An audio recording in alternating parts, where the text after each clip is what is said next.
It was a good day today. What's a good day look like? 2 deliveries, not just one. Wow, we were having fun.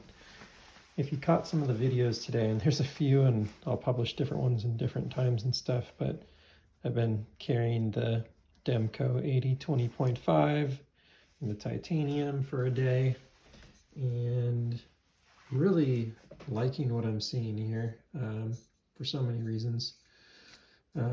But anyways, I'm going to use this to open the box because I have a tendency, I noticed in some of my videos, all my videos, to talk too much about random stuff that's not even in the title of the video for like the first half of every video. So I'm going to work on that. So we have an unboxing here. This just came in from Knife Center, knifecenter.com. Check them out. Definitely good to work with so far. Let's see if I can get this open. I've definitely got through the tape. I mentioned this in the other video, but sheep's foot is so good. They call it shark's foot. So good for opening boxes. It's very accurate. It goes where you want it to go. I noticed like with my bug out and stuff. In fact, I'll even show you right now. I go to like cut tape or something. So like maybe let's cut this tape right here. Like it might go off track if you saw what just happened there. It might go like wherever it wants to go. I've noticed with this sheep's foot, it's a very straight cut. So your utility cuts are just really good with that knife. Really, really good.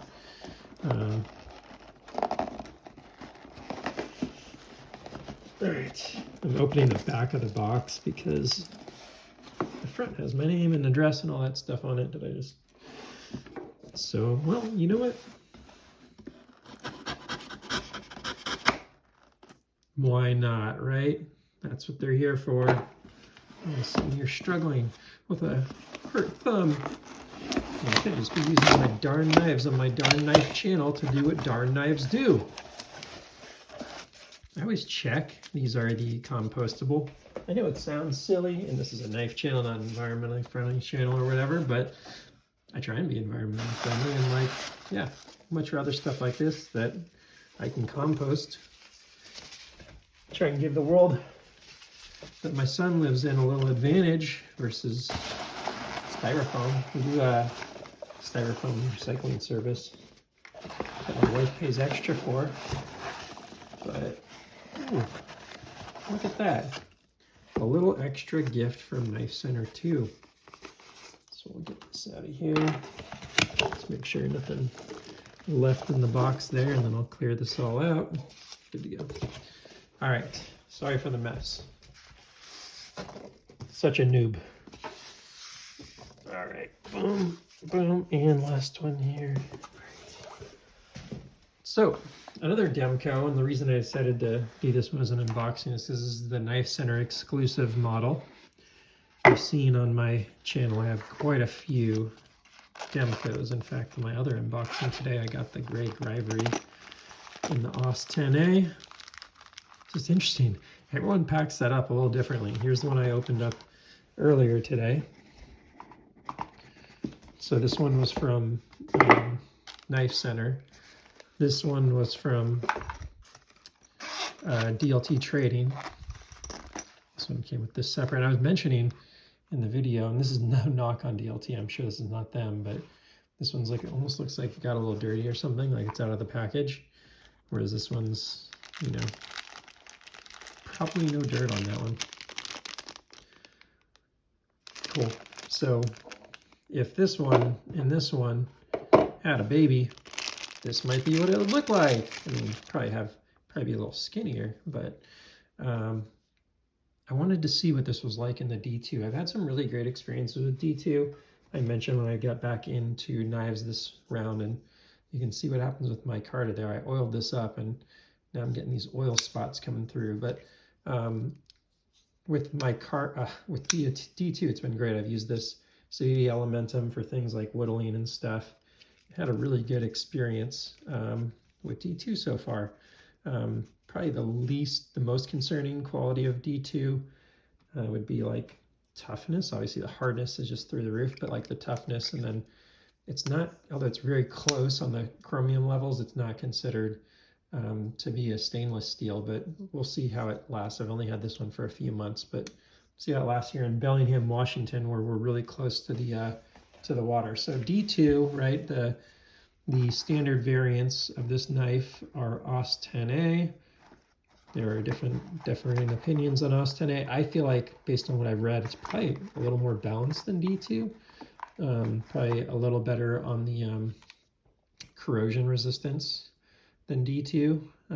In my videos, I link a great knife channel that, let me see if I can give you the website. I think it's Knife Informer. Knife steel, like my favorite guide to best knife steel is knifeinformer.com. There's an article they did called Discovering the Best Knife Steel. And in that article, they pit up all the different steels against each other. And if you look at AUS 10A versus D2, which is essentially the Knife Center exclusive is D2, the standard, where you're going to see these on like most websites, regardless of whether it's, you know, regardless of which finish you get, you're going to end up with an AUS 10A on most websites. For this, you know, grivory, what you call, I guess, the low-end version, but for being honest, this is still a pretty high-end knife, like certainly less expensive than its more expensive brother here, but let's just get you out of here. Oops. Not the figured maple. Second time I've dropped a knife on the channel so far. Not cool.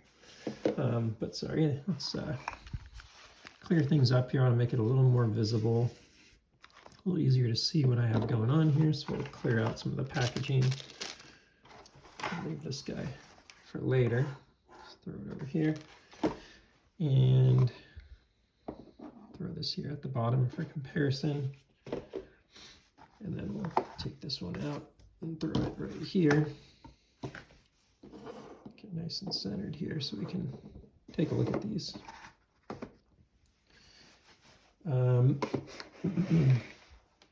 So if you read the Knife Informer article, when you go through, they'll look at 4 elements. They'll look at hardness, edge retentions first, corrosion resistance, hardness, and toughness. And out of a scale of 1 to 10, D2 on hardness got like 7.5, and then so the D2 is a little better on the hardness side. Another one that's just coming great from the factory. These things are just like ready to roll.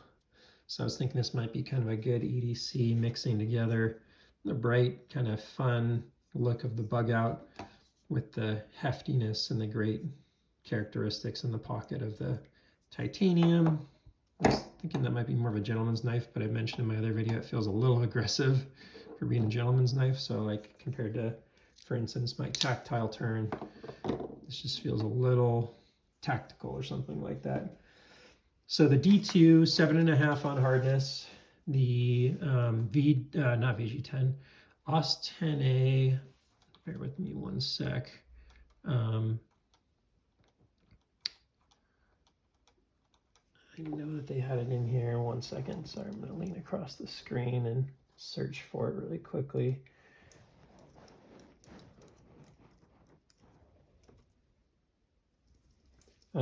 Well, we'll just throw out the D2 stats real quick, okay? Because I can't remember what they were comparing. I think they were comparing AUS 10A to like an M4 or something. No, that doesn't sound right.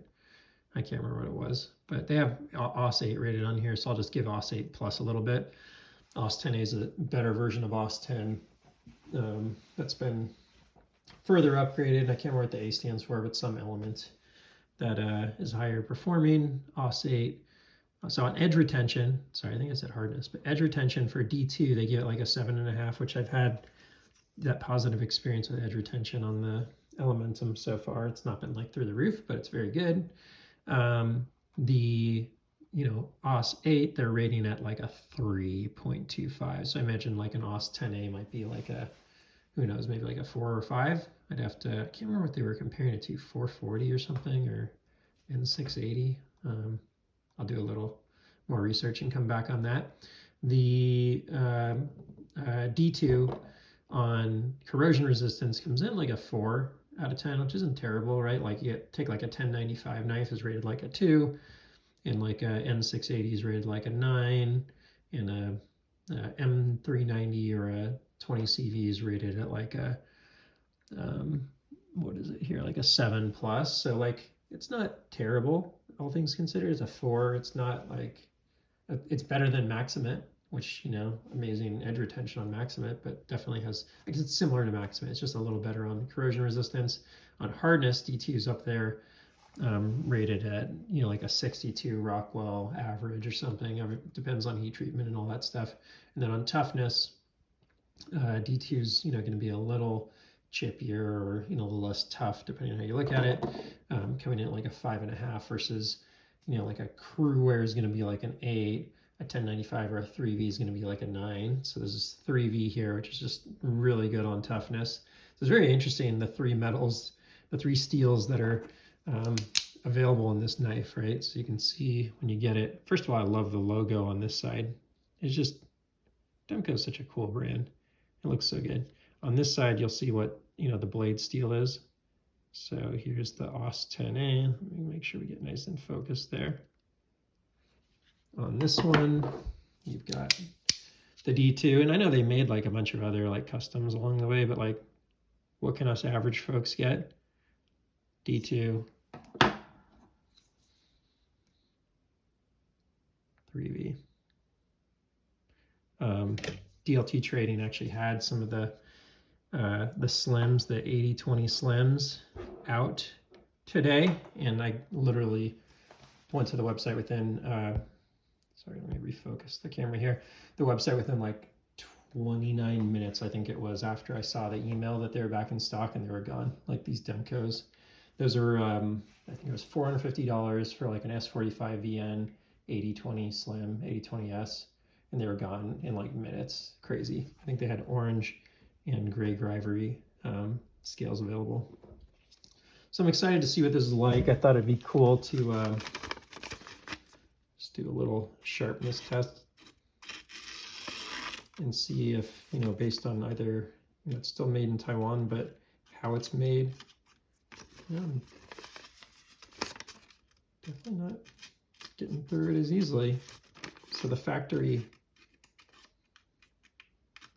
yeah, factory sharpness on this versus, let's jump over to the 3V. I'll try and use the same edge here to make sure I'm not crazy.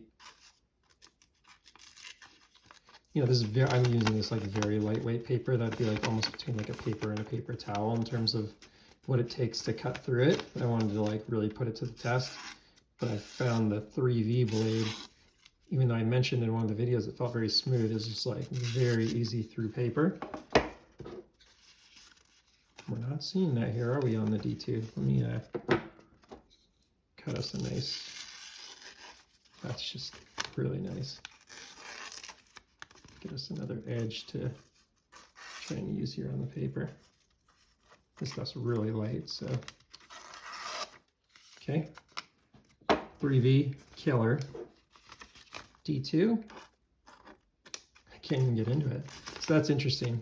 And you can feel this has a little more of a burr to it on the side facing. It's not too bad. It's still kind of smooth and similar feeling. It's actually kind of surprising. And I mean, if I do a nice little slice cut instead of a push cut, then it goes through it well. Okay, so that's interesting. The 3V one you can really push cut through. You have to slice cut or you're not going to get anywhere. And then let's see, we'll find another good edge, how the AUS 10A compares. So more like the D2 in terms of how they finished it from the factory. You have to put in like a nice little slice cut like that, and then you can get through it. But if you try and push cut, it's there. Yeah, it's there. You have to, this is very lightweight paper. I should use like a consistent paper. I just wanted to throw something tough at it for this and see if we were going to see some variance. And I'd say the answer is yeah, we really are, aren't we? I don't want this to be one of those channels where I'm not like an expert on either on metallurgy or on sharpening, but as like a daily user kind of person, like you can clearly see the 3V was finished slightly better from the factory. which makes sense. This knife costs like twice as much money, or maybe even a little more than the other two models. So who knows? I think all three steels can be sharpened well to a great edge, but that's how I got them. So you're seeing it here, how I got them. As a reminder, I also have another one here. Pull this. Actually, I have multiple, but on my desk I have another one. I have this same one I'm about to pull out here in shark's foot as well. Sorry, I have the Band-Aid on there today. Just doing some work in the backyard with the axe and not going to be using my thumb so well for the rest of the day today. We won't get into that, but yeah, very different version. Let's flip these all over so you can kind of see what I would call the face. I don't know if they call it the face of the knife, but usually the presented side of the knife with the brand and everything is this side without the pocket clip on it. Get these all right in the middle of the screen here. Yeah, so I think I only have 2 drop point and everything else is shark's foot. So I have 2 more titanium with the diamond texture, which is more like this, but in the titanium look, or the titanium grips. And then I have the same black with the shark's foot with the grivory. And one of the diamond finish, diamond grip is in the drop point, and one of them is in the shark's foot. So I'll get those all out. I'll do one video on just everything I have from these guys. Kind of want to just get this guy out of here because he's been occupying part of the screen. So a little cheap knife that they throw in with a coupon code from Knife Center when I bought that. So thanks, Knife Center. We'll see if I can put this little guy to use here in the kitchen. So yeah, I like the orange. Like, I'm not like a big orange fan. In fact, when I got this, like the thing I didn't like about it the most was the orange, but now that I've been carrying it for a while, you know, as you get used to things, you like kind of gravitate towards them more. Yeah, I thought it'd be kind of fun to have, if I was going to get, I wanted a D2 variant.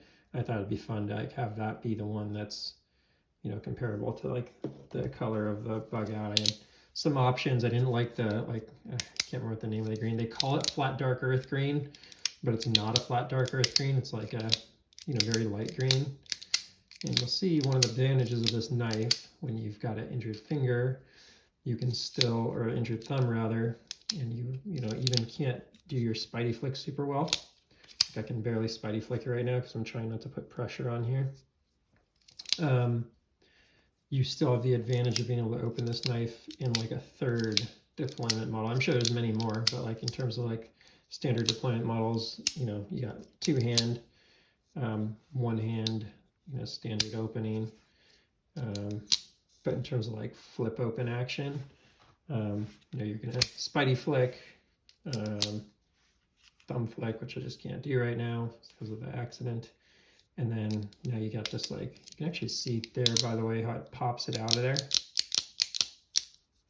And if you have this knife on the right angle here, that's like almost like a gravity knife in that way. That's pretty freaking cool. And you can put it back in really easily as well. This is just I think this is one of the best locking mechanisms that's ever been made. Amazing props to Demco on that. It's, you know, called the shark's foot because it looks like a little shark's foot, or not shark's foot, the blade's a shark's foot. It's called the shark lock because of the, you know, the look of the mechanism there. It looks like a shark fin. You're like, duh, no kidding, dude. You don't need to tell us that kind of stuff. Just tell us what you think of the knife. But yeah, this will be kind of fun for like a potential. This is the one that I was intending most. Like these two are my EDC options along with that one if it worked out, but I'm feeling like maybe the orange is the one that makes the most sense. this comes out, it kind of looks like a box opener. Like I feel very comfortable with that in front of my kid versus something about this one just feels a little more aggressive and like self-defense oriented. Don't personally use my knives for self-defense too much. I mean, it's nice that that's like something I have on my person. If someone were to break into my house or attempt to, and I had time, like I'm going to go for a firearm, or more intelligently, call the police. Let's try not to get into combat engagements as much as possible. But it is nice to know, like, first of all, that you have a very easily manipulated knife that, like, almost any situation, you can get that thing out of there one way or the other. However you need to deploy it, there's so many ways that actually makes it a decent, except for this, blade style. I guess if I was going to make it more self-defense, I should get the drop point, because that would be a better stabbing, but I do not want to be in that situation. Regardless, these are really more like utility for me. Working on my deck project over the summer, I built a massive deck. I built a deck 4 times the size of our existing deck, and was constantly going to my knife to like cut stuff open, new packaging. There were so many different things that I was using my knife for, which is another thing that infused me back into the knife collecting realm. But that one right there could be a really interesting EDC. So I'll do a deeper dive on just all the Demko knives, but wanted to get that unboxing and first impression is, yeah, that's a really good balanced, like kind of EDC style knife where it's light enough. It's certainly not on the level of this. It weighs more than twice as much what the Benchmade does, but makes up for it in so many other ways. And it's, just a really cool knife. So D2. It's nice to have some options. So that's it. Quick unboxing that ended up being another tirade, as you're used to at this point. Let me know if you have any questions, correct things I said wrong in the comments. I'm going to do some research on the AUS-10A because I forgot what the comparable steels were. And yeah, please like and subscribe if you enjoyed some of the content, or even if you just want to constantly tell me I'm wrong. That's fine too.